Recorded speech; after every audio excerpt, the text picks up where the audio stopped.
हाँ, vapour pressure के time में हमने गैसियस स्टेट में सारे फैक्टर्स पढ़े थे कि वेपर प्रेशर क्या होता है, वेपर प्रेशर किस पे डिपेंड करता है, वेपर प्रेशर से बॉइलिंग पॉइंट कैसे हम डिफाइन करते हैं based on vapour pressure.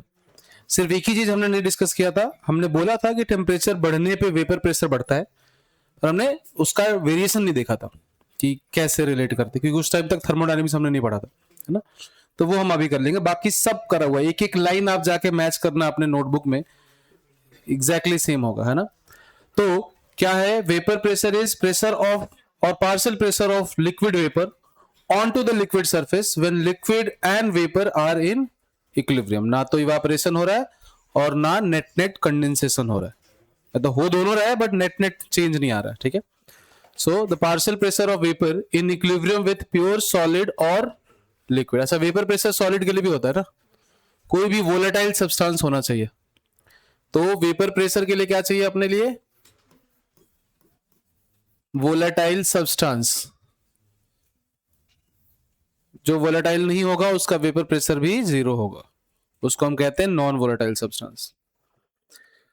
So vapour pressure is an equilibrium constant of liquid vapour equilibrium.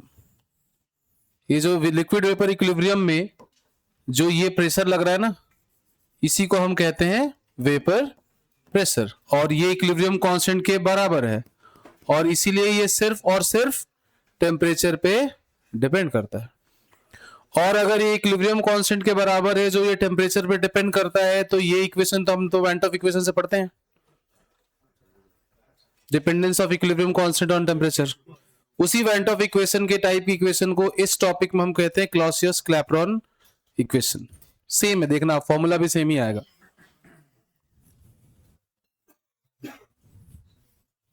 ठीक है। Vapour pressure of water is called aqueous tension, ठीक है। Relative humidity of atmosphere is calculated using partial pressure of water vapour upon vapour pressure of water at same temperature. What do we mean by partial pressure of water vapour?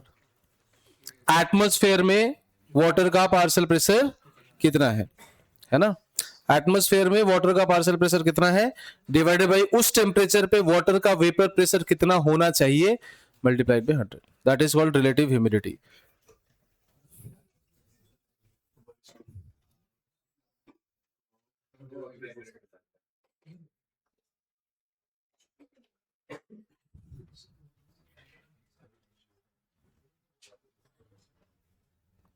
ये लिख लोगे क्या, since vapour pressure is equilibrium constant it only depends on temperature.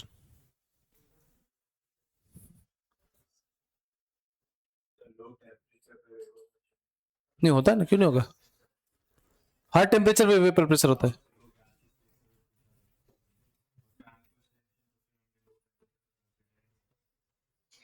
कौन से वाले में?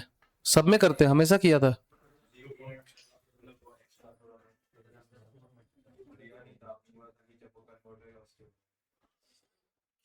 नहीं, ऐसा नहीं था, ऐसा नहीं था, तुमने गलत समझा। उसमें एक्वस टेंशन हमें तब नहीं लेना था जब वो लिक्विड था ही नहीं सॉल्यूशन में, जब वो मिक्सचर में नहीं था।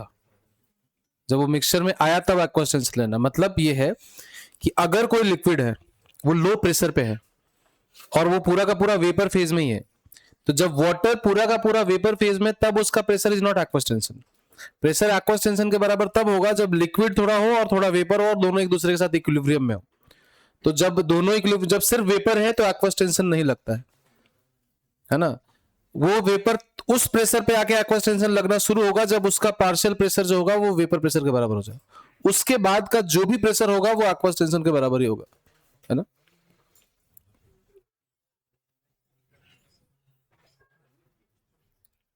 ठीक है, देख लिया। तो वेपर प्रेशर क्या है, एक equilibrium constant of liquid vapour equilibrium. Now हाँ, क्लॉसियस क्लैपेरॉन इक्वेशन जो है वो बताता है अपने को temperature dependence of vapour pressure, which is exactly went of factor जैसा ही है। वेंट ऑफ इक्वेशन मतलब है, ठीक है, कि ln P2 by P1 मतलब vapour pressure at temperature T2 upon vapour pressure at temperature T1 which is ln K2 by K1 is equal to minus delta H upon R 1 by T2 minus 1 by T1। ठीक है, कुछ नहीं है, ये calculate थोड़ा अलग तरीके से हुआ है बट हाँ वही है, किसी ने किसी का कॉपी तो नहीं किया है। ठीक है। This equation gives you relation between temperature and vapour pressure. Vapour pressure याद रखना किसी गिवन लिक्विड के लिए सिर्फ टेम्परेचर पे डिपेंड करता है और किसी भी चीज पे डिपेंड नहीं करता है।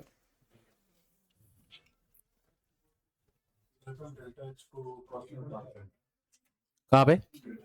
हाँ, डेल्टा एच कांस्टेंट है। अगर टेम्परेचर डिपेंडेंट होगा तो फिर उसकी डिफरेंशियल इक्वेशन मतलब लिखेंगे ना अपन, differential form of van't Hoff equation use करेंगे ना फिर, जो हमने इक्विलिब्रियम में भी किया था, है ना।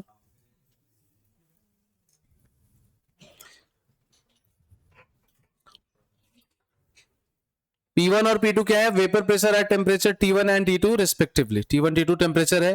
डेल्टा एच क्या है? Enthalpy of vaporisation.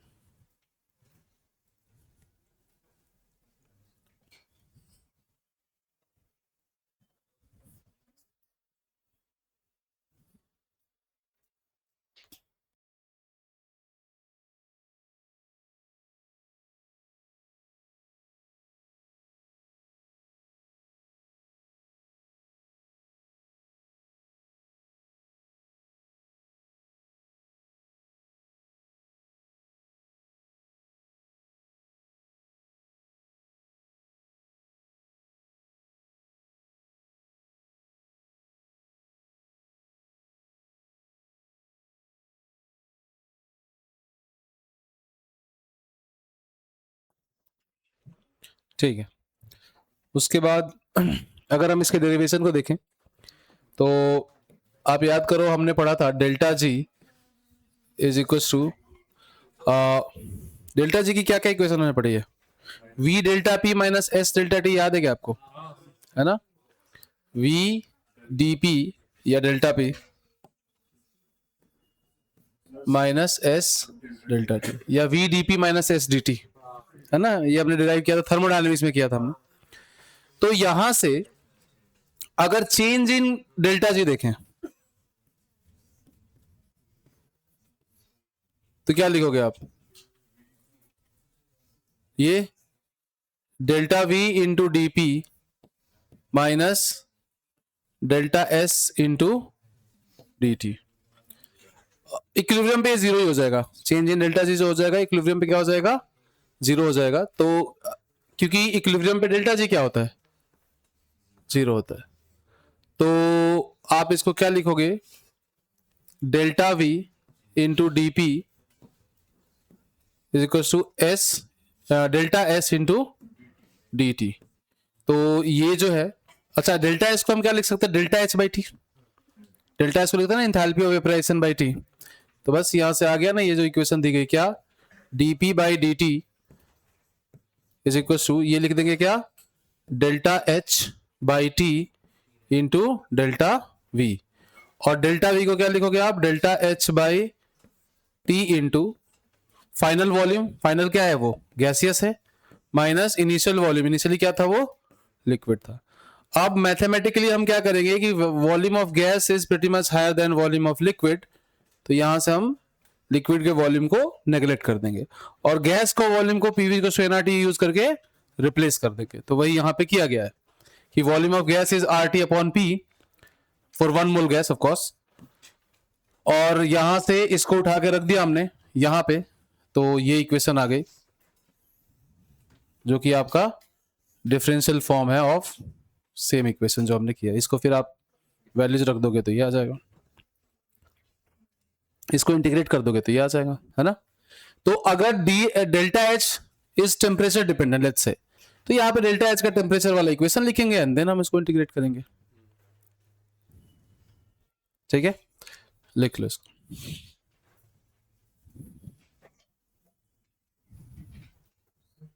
हम्म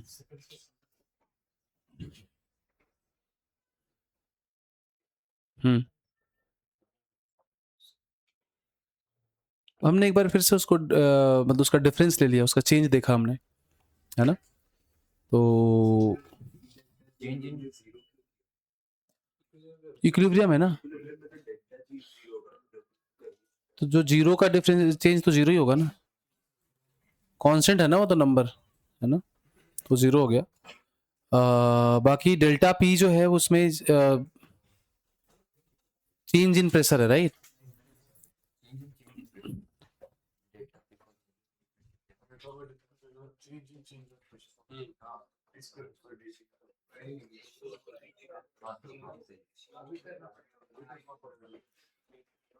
कहाँ पे? अच्छा डेल्टा पी का, हाँ तो उसको तो हमने नेगलेक्ट कर दिया। हाँ ये वैसे भी हम माइक्रोस्कोपिक क्वांटिटीज को कैलकुलेट कर रहे हैं कि जहां पे लार्जर वॉल्यूम इन्वॉल्व है वैसा। हाँ जी, gaseous phase vapour minus liquid phase liquid. Delta V क्या चेंज इन वॉल्यूम है ना ड्यूरिंग फेज ट्रांसफॉर्मेशन। तो फाइनल वॉल्यूम इज गैस का volume, initial volume is liquid का वॉल्यूम, दोनों का डिफरेंस। जहां पे नहीं, ये उसका डेरिवेशन है, जो इक्वेशन हमने पीछे लिखी थी उसका डेरिवेशन है। फेज चेंज तो होता ही है ना, उसी में तो वेपर प्रेशर एग्जिस्ट करेगा जब फेज चेंज होगा लिक्विड से गैसियस, है ना। This is derivation of Clausius equation, है ना। इसको हमने इंटीग्रेट किया तो फिर से ये इक्वेशन आ गई जो हमने पहले लिखा था। इसमें डेल्टा एच को हमने कांस्टेंट माना है, पर if delta H itself is temperature dependent तो यहां पे वो रखोगे और उसको फिर इंटीग्रेट करोगे, है ना। तो वो ध्यान रखना आपने को अगर दे तो, इसलिए ये वाला फॉर्म आप कुछ डेरिवेशन नहीं भी लिखोगे चलेगा, बट इसके दोनों फॉर्म कि ये जब डेल्टा एच कांस्टेंट हो और जब डेल्टा एच वेरिएबल हो तो ये दोनों इक्वेशन आपको यूज करनी है। ठीक, हाँ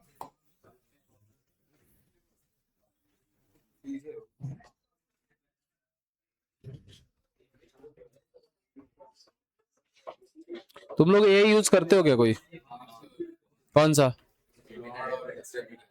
क्लॉड क्या करते हो क्लॉड से? और जेमिनाई?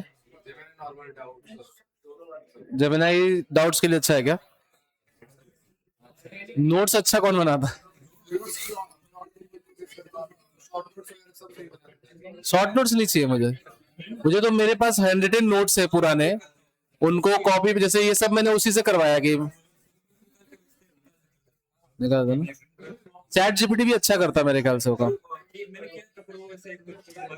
हाँ चैट जीपीटी में ये कि जो तुमने पुरानी फोटो को डाली है और नहीं डाल दी तो दोनों को मर्ज कर देता है वो, कभी कभी ऐसा होता है।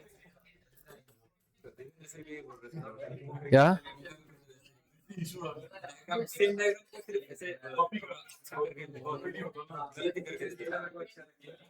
अभी तक तो सही कर रहा है वैसे चैट जीपीटी।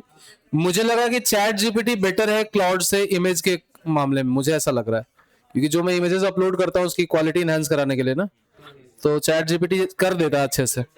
बस एक ही प्रॉम्प्ट उसका थोड़ा सा अलग देना पड़ेगा। सेम चैट में अगर तुम करोगे ना तो वो कभी कभी मर्ज कर देता है, पर अलग अलग, अलग चैट चेंज कर लो शायद, है ना। ये सब मैंने वैसे तो वैसे ही बनवाया था कि ये दे दिया पुराना ग्राफ और उसके फिर नहीं नहीं, ये चैट जीपीटी से बनवाया था मैंने कि लास्ट ईयर के नोट्स थे ना उसका फोटो ले लेकर अपलोड कर दिया, बोला कि भाई इनकी क्वालिटी इनहांस कर दो, है ना। पर ऑर्गेनिक केमिस्ट्री में फेल हो जाते हैं सारे, है ना, दिक्कत वही है। मैथ तक सही रहता।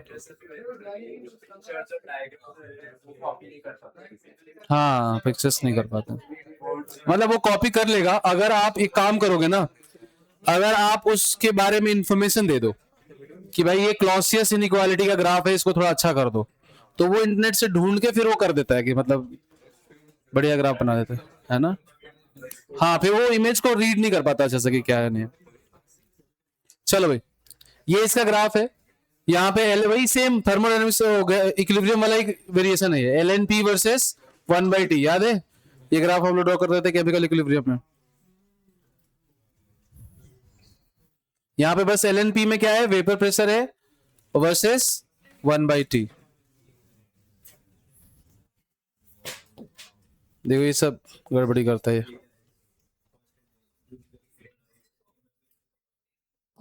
ये ग्राफ कहां से ड्रॉ कर रहे हैं हम लोग? इस ग्राफ को ड्रॉ करने के लिए हम कौन सी इक्वेशन यूज कर रहे हैं? इसी इक्वेशन का, हाँ इसी, इसको इसको हमने इंटीग्रेट कर दिया और फिर जो आया उसको हम यूज कर रहे हैं ना, इस इक्वेशन को इंटीग्रेट करके बिना बाउंड्री, मतलब हाँ इनडेफिनेट इंटीग्रेट, यस। अच्छा यहाँ है, हाँ ये ग्राफ हम यूज कर रहे हैं इक्वेशन।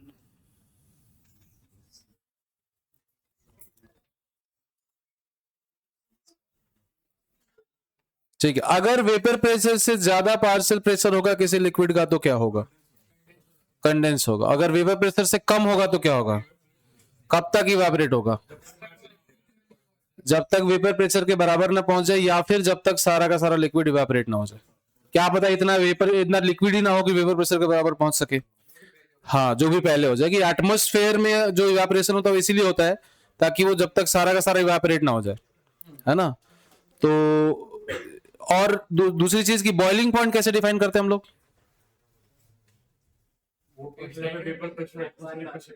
हाँ, वो प्रेशर जहां पे सॉरी वो टेम्परेचर जहां पे vapour pressure of liquid is equal to external pressure या एटमॉस्फेरिक प्रेशर, राइट। तो बॉइलिंग पॉइंट जो है वो कांस्टेंट तभी होगा जब एक्सटर्नल प्रेशर कांस्टेंट होगा। तो boiling point itself depends on external pressure. Vapour pressure depend नहीं करता एक्सटर्नल प्रेशर पे, वेपर प्रेशर फिक्स रहता है at a given temperature. Temperature change होगा तो डेफिनेटली वेपर प्रेशर भी चेंज होगा, ठीक है। तो बॉइलिंग पॉइंट क्या होगा? Temperature at which vapor pressure is equals to atmospheric pressure, ठीक है। अब बॉइलिंग पॉइंट पे वही, ये क्या है? ये बताता है वेपर प्रेशर को और ये बताता है एक्सटर्नल प्रेशर को, एटमॉस्फेरिक प्रेशर को, ठीक है। नाउ दो तरह के बॉइलिंग पॉइंट होंगे, एक होगा आपका नॉर्मल बॉइलिंग पॉइंट जो कि 1 atm पे होता है, और एक होगा स्टैंडर्ड बॉइलिंग पॉइंट 1 bar पे होगा। वो नहीं, बॉइलिंग पॉइंट 23 केल्विन पे तो हो ही नहीं सकता ना। बॉइलिंग पॉइंट 273 केल्विन डिफाइन ही नहीं है बॉइलिंग पॉइंट के लिए। बॉइलिंग पॉइंट तो टेम्परेचर खुद है ना। तो स्टैंडर्ड बॉइलिंग पॉइंट, और उसमें कुछ नहीं, जो आपका वेपर प्रेशर होगा वो क्या होना चाहिए? 1 bar के बराबर होना चाहिए। स्टैंडर्ड कंडीशन में हमने देख रहे हैं ना, आजकल बार लेते हैं हम लोग ना, एटीएम नहीं होता। स्टैंडर्ड कंडीशन में क्या होता है? 1 bar होता है। तो vapour boiling point at 1 bar को हम कहते हैं standard boiling point. Boiling point at 1 atm को कहते हैं हम लोग नॉर्मल बॉइलिंग पॉइंट, है ना।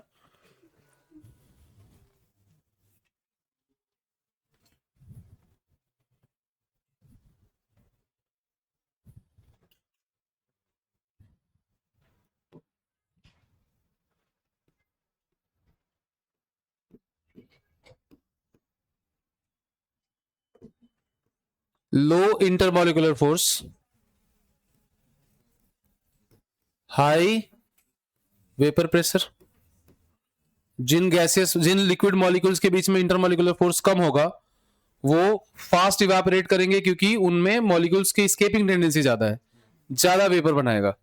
तो low intermolecular force, high vapour pressure, more volatile, low boiling point. नहीं, एक ही स्टेटमेंट है पूरा। जिसका इंटरमोलिकुलर फोर्स कम होगा उसके वेपर ज्यादा बनेंगे तो वेपर प्रेशर ज्यादा होगा, मतलब वो ज्यादा वोलेटाइल है इसलिए वेपर ज्यादा बन रहे हैं। तो मतलब you should write this first अगर सीक्वेंस में लिखना है तो। Low IMF, more volatile, high vapour pressure, low boiling point, क्योंकि उसका एटमॉस्फेरिक प्रेशर के क्लोज जल्दी पहुंच जाएगा, कम टेम्परेचर पे पहुंच जाएगा।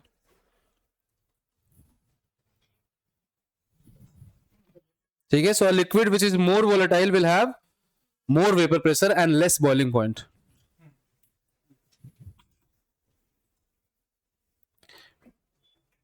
तो बोल सकते हैं क्या कि boiling point is inversely proportional to vapour pressure? Boiling point is inversely proportional to vapour pressure. जिसका वेपर प्रेशर ज्यादा होगा उसको कम टेम्परेचर लगेगा टू रीच दैट रेंज।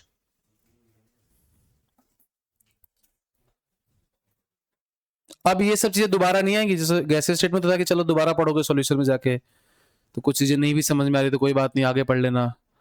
अब दोबारा नहीं आएगा, तो जो समझना है यही समझना है। कोई भी डाउट हो पूछ लो। हाँ, हाई वेपर प्रेशर ये वाला देखो, जिसका इंटरमोलिकुलर फोर्स कम है, मतलब उसमें मॉलिक्यूल्स का एस्केपिंग टेंडेंसी जो है वो कंडेंसेशन से ज्यादा है, तो वो ज्यादा वेपर बनाएगा। वेपर ज्यादा बनाएगा तो वेपर का पार्शियल प्रेशर भी ज्यादा होगा ना फिर। तो वेपर प्रेशर ज्यादा होगा फिर। वो तो वोलेटाइल हुआ है इसलिए क्योंकि फोर्स वीक है उसका, है ना। हाँ, तो low intermolecular force, more volatile, more number of vapour molecules, more partial pressure of vapour, मतलब more vapour pressure, less boiling point. लिख लिया? ठीक है, तो वेपर प्रेशर और बॉइलिंग पॉइंट में क्या रिलेशन है आपको समझ में आया। तो अगर एटमॉस्फेरिक प्रेशर बढ़ता जाएगा तो वेपर प्रेशर भी बढ़ता जाएगा क्या? अगर एटमॉस्फेरिक प्रेशर बढ़ेगा तो वेपर प्रेशर बढ़ेगा कि घटेगा? कुछ नहीं होगा, आप सब गधे हैं। एटमॉस्फेरिक प्रेशर से कोई लेना देना ही नहीं है वेपर प्रेशर को। वेपर प्रेशर अपना अलग एंटिटी है, एटमॉस्फेरिक प्रेशर कुछ अलग एंटिटी है। हाँ, अगर एटमॉस्फेरिक प्रेशर बढ़ेगा तो बॉइलिंग पॉइंट बढ़ेगा, क्योंकि you need more temperature to reach that level of vapour pressure, है ना। और यही एग्जांपल मैंने गैसियस स्टेट में प्रेशर कुकर का दिया था तुम लोगों को, कि प्रेशर कुकर में क्या होता है कि जैसे जैसे आप टेम्परेचर बढ़ाते हो एटमॉस्फेरिक प्रेशर खुद बढ़ने लग जाता है, क्योंकि एटमॉस्फेयर खुद वेपर ही है, खुद का एटमॉस्फेयर वो खुद ही है, राइट। तो बॉयल नहीं होता, बॉयल नहीं होता तब तक जब तक कि सीटी नहीं आती उसकी, क्योंकि जब वो सीटी आएगी तो वो कनेक्ट हो जाता है एटमॉस्फेयर से, और फिर उसमें प्रेशर जो लगता है वो एटमॉस्फेरिक प्रेशर लगता है। और उस टाइम पे फॉल्टी जो कुकर्स होते हैं घर में देखा होगा कि जैसे बॉयल होता है तो बहुत सारे मतलब लिक्विड बाहर निकलता है, क्योंकि प्रेशर बहुत ज्यादा होता है, बॉयल करने लगता है, ऐसा समझो उस मोमेंट पे इंस्टेंटली, है ना। सो वेपर प्रेशर जो है वो एक इंपॉर्टेंट क्वांटिटी जो कि हमें टेम्परेचर से रिलेट करता है।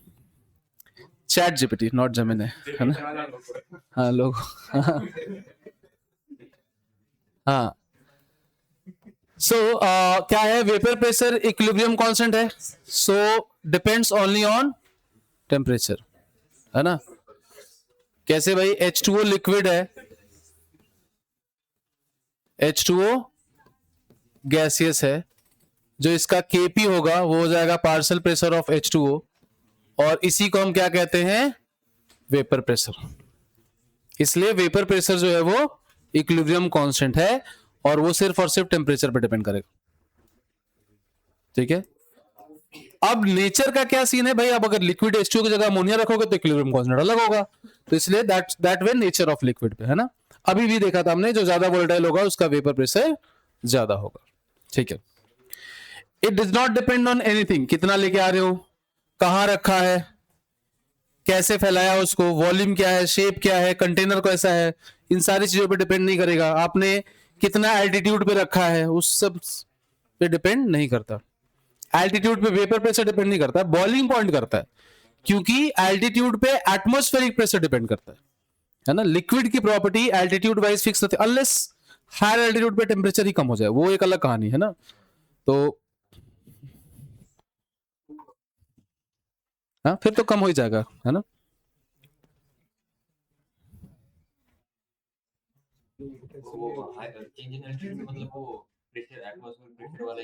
हाँ, अगर एल्टीट्यूड चेंज होगा तो एटमॉस्फेरिक प्रेशर चेंज हो जाएगा, इसलिए तुम्हें बॉइलिंग पॉइंट पहुंचने के लिए कम ही टेम्परेचर देना पड़ेगा, means you need less vapour pressure because atmospheric pressure कम है ना। लेस टेम्परेचर, हाँ भाई, नहीं, पर हम टेम्परेचर जब बढ़ा रहे हैं तो वेपर प्रेशर बढ़ रहा है। सो व्हेन हम जब बॉईल कर रहे हैं तो हम यही चाह रहे हैं कि वेपर प्रेशर बढ़ते बढ़ते एटमॉस्फेरिक प्रेशर के बराबर आ जाए, राइट। तो जब तुम्हारा एटमॉस्फेरिक प्रेशर कम है तो तुम्हें कम हीट करना पड़ रहा है, एनर्जी कम देनी पड़ेगी, यस। हाँ, तो वेपर प्रेशर बदलते हैं हम लोग बॉईल करते टाइम, है ना। बॉईल करते टाइम वेपर प्रेशर कांस्टेंट नहीं होता है, बॉईल करने के लिए आप वेपर प्रेशर कंसिस्टेंटली बढ़ाए जा रहे हो, टेम्परेचर बढ़ाए जा रहे हो, है ना। ठीक है, मैं फिर से बोल रहा हूं, लिटरली एग्जैक्टली यही पॉइंट्स होंगे, बस इतने कलरफुल नोट्स नहीं होंगे उस टाइम पे, है ना। वो बस बोल बोल के लिखवाया होगा तब मैंने आपको, है ना। तो सेम पॉइंट्स आपने लिखे हुए सारे। चलो नेक्स्ट आते हैं हम लोग। Numerical value of vapour pressure depends on क्या, इंटरमोलिकुलर फोर्स, है ना, एंड टेम्परेचर, वही सेम बात होगी, nature of liquid and temperature. Intermolecular force जिसका ज्यादा होगा उसका वेपर प्रेशर कम होगा, है ना, जिसका इंटरमोलिकुलर फोर्स कम होगा उसका वेपर प्रेशर ज्यादा होगा, ठीक है। The smaller the intermolecular force higher will be the vapour pressure, because molecules के बीच में बॉन्ड वीक होगा।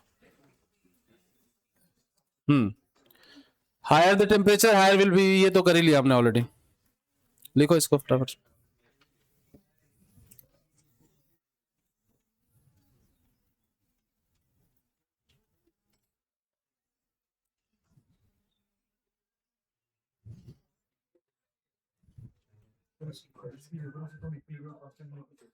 हाँ, फिर सारा कुछ आंसर करो उस हिसाब से। Vapour pressure is equilibrium constant, बाकी चीजें उस हिसाब से आंसर करते जाओ। एक ऐसा इक्विलिब्रियम कांस्टेंट जो पार्शियल प्रेशर पे डिपेंड कर, जो पार्शियल प्रेशर है, और पार्शियल प्रेशर जिन फैक्ट्स पे डिपेंड करता है वो हम लिख सकते हैं।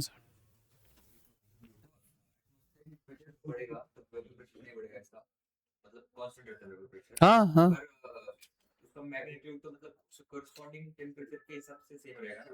हाँ हाँ, कब नहीं,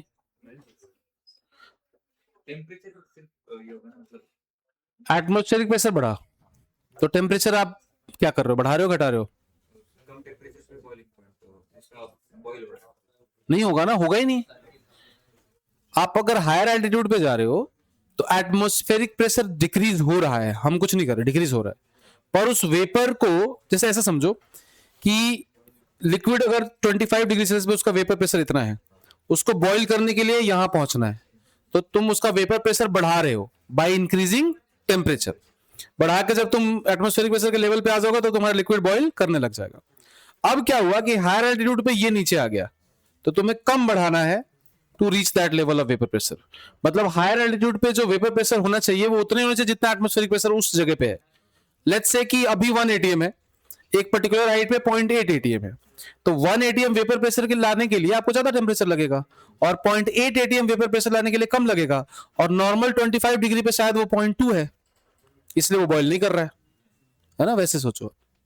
तो एक्सटर्नल प्रेशर से वेपर प्रेशर का कोई लेना देना नहीं है।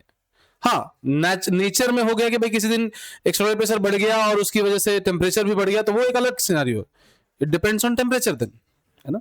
कि हायर एल्टीट्यूड पे तुम गए, प्रेशर कम हुआ, टेम्परेचर सराउंडिंग का चेंज हुआ, उससे उस टेम्परेचर पे वेपर प्रेशर कम होगा, लेकिन बॉईल करने के लिए जो रिक्वायर्ड टेम्परेचर है वो भी कम होगा क्योंकि प्रेशर कम हुआ, एक्सटर्नल प्रेशर।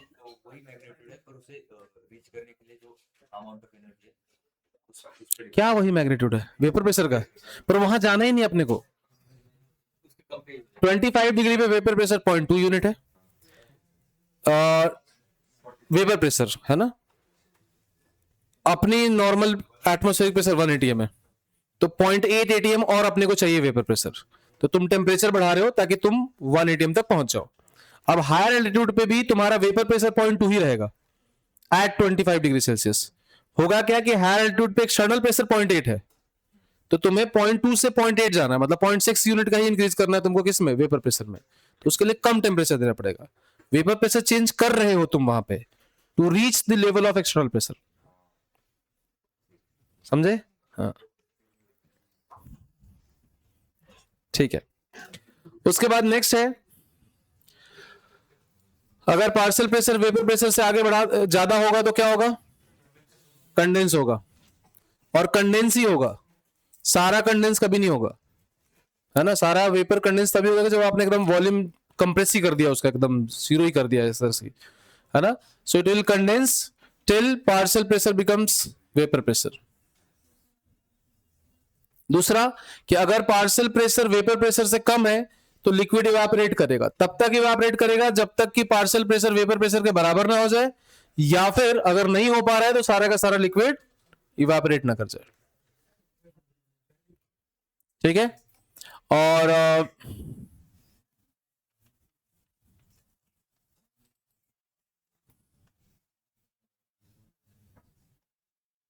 अगर मान लो कह रहे कि इफ अ वोलेटाइल सॉलिड या liquid is brought in contact with gas, तो फिर वो अपने आप इक्विलिब्रियम मेंटेन करने की कोशिश करने लग जाएंगे। तो अगर वेपर प्रेशर कम है तो और सॉलिड इवापोरेट करेगा या लिक्विड इवापोरेट करेगा, मतलब ये होगा, ये अगर करोगे तो इन दोनों में से कोई एक होगा। कि अगर किसी वोलेटाइल लिक्विड को उसके वेपर के कांटेक्ट में लाओगे और उस टाइम पे प्रेशर अगर कम या ज्यादा है तो उस हिसाब से वो इवापोरेट या कंडेंस करेगा। उसी सिनेरियो को हम लोग यहां पढ़ रहे हैं।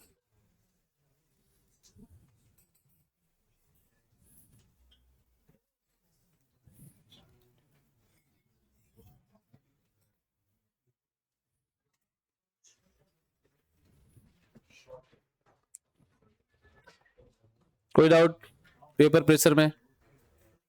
कोई डाउट अक्षत? सोच लो, सोच के बताओ आराम से। हाँ भाई, पीछे कोई डाउट है?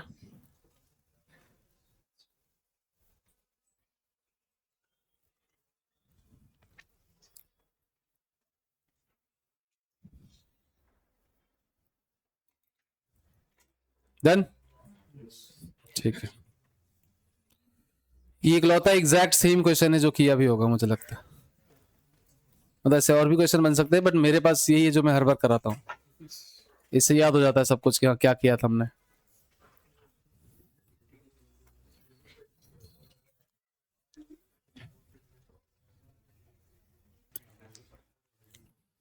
हाँ भाई,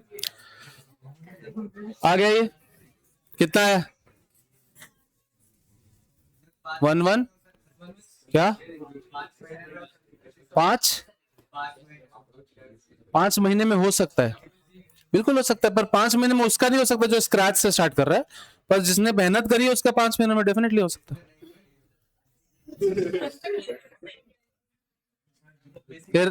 फिर 5 देखो जिसने मेहनत नहीं करी है उसके लिए 5 महीने नहीं है, उसके लिए 17 महीने अभी, है ना? ड्रॉप ले सकते है ना, अगर मेहनत नहीं करी है तो, है ना? फिर आपको 5 महीने की टेंशन नहीं लेनी है, क्योंकि फिर हाँ 5 महीने में उसका हो सकता है जिसने सब कुछ पढ़ा है पर याद नहीं है, ढंग से नहीं किया है, चीजें अनऑर्गेनाइज्ड है ना? हाँ, हाँ। फिर आप कर सकते हो, मतलब ऐसा कहते हैं कि 6 महीने में जे एडवांस क्रैक किया जा सकता है, पर नॉट बिकॉज कि आपने वो स्टार्ट ही अभी किया है ना? ऐसा नहीं, मतलब आपने करा है पर चीजें आपकी सही नहीं है, ऑर्गेनाइज नहीं है। हाँ, ध्यान देंगे, वेपर प्रेशर वाटर का दिया है 355 टॉर।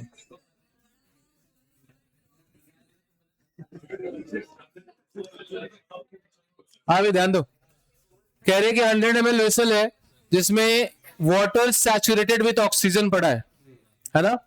और उसका प्रेशर कितना है? 760 टॉर। तो पी टोटल जो है वो है 760 टॉर। तो प्रेशर ऑफ ऑक्सीजन कितना हो जाएगा फिर वहां पे? 760 माइनस 355 कितना आया?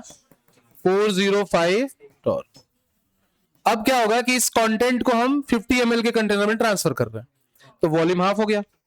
वॉल्यूम हाफ हो जाएगा तो लिक्विड क्या होगा? लिक्विड का प्रेशर बढ़ेगा, वेपर का भी, मतलब इसका भी वेपर प्रेशर बढ़ेगा इनिशियली, वो दिखेगा नहीं बढ़ता हुआ, पर कोई भी लिक्विड है उसका वेपर प्रेशर ऐसा लगेगा कि बढ़ना चाहिए क्योंकि वॉल्यूम हाफ हुआ है, लेकिन जो एक्स्ट्रा वाला होगा वो कंडेंस हो जाएगा वैसे। तो vapour pressure will remain same. तो वाटर का तो 355 ही रहेगा। कंडेंसेशन मतलब उसका वॉल्यूम इग्नोर करना है, कि मतलब 100 ml में नहीं कि तुम वाटर का भी 2 ml वॉल्यूम कंसीडर करके चल रहे हो, कंटेनर का volume is the total volume, ठीक है? तो जो लिक्विड कंडेंस हो गया उसका वेपर प्रेशर सेम रहेगा, तो वाटर का 355 का 355 ही रहेगा। चेंज किसका होगा? ऑक्सीजन का, डबल हो जाएगा क्योंकि वॉल्यूम हाफ हुआ है। तो P-O2 जो हो जाएगा वो कितना हो जाएगा? 405 इंटू 2, 810। और P टोटल न्यू कितना हो जाएगा? 810 प्लस 355 कितना आया? 1000 1100 1165 1165 हाँ टॉर, है ना? ऑक्सीजन का डबल कैसे हुआ देखो ध्यान से, पहले कंटेनर था 100 ml में, बाद में है वो 50 ml में, तो वॉल्यूम हाफ हुआ, तो pressure is inversely proportional to volume ना, बॉयल्स लॉ। गैस है ना ऑक्सीजन, तो उस पर गैसियस लॉ लगेगा। वाटर लिक्विड है तो उसमें वेपर प्रेशर का लॉ लग रहा है। अच्छा, ऐसा सेम क्वेश्चन वॉल्यूम इंक्रीज करने का नहीं दे सकते, बिकॉज वी कैन नॉट से फॉर श्योर कि कितना वेपर इवापोरेट हो रहा है, पता चला लिक्विड ही कम है, सारा ही इवेपोरेट होगा, फिर उस पर आइडियल गैस लॉ लगने लग जाएगा। तो कब तक लग रहा है, कब तक, या फिर डिटेल देंगे कि भाई इस लेवल के बाद आइडियल गैस लॉ लगेगा, इसके पहले नहीं लगेगा, जो भी। तो यूजुअली कंडेंसेशन के ऐसे क्वेश्चन आते हैं। और आपका कंप्लीट हुआ ये पहला लेक्चर।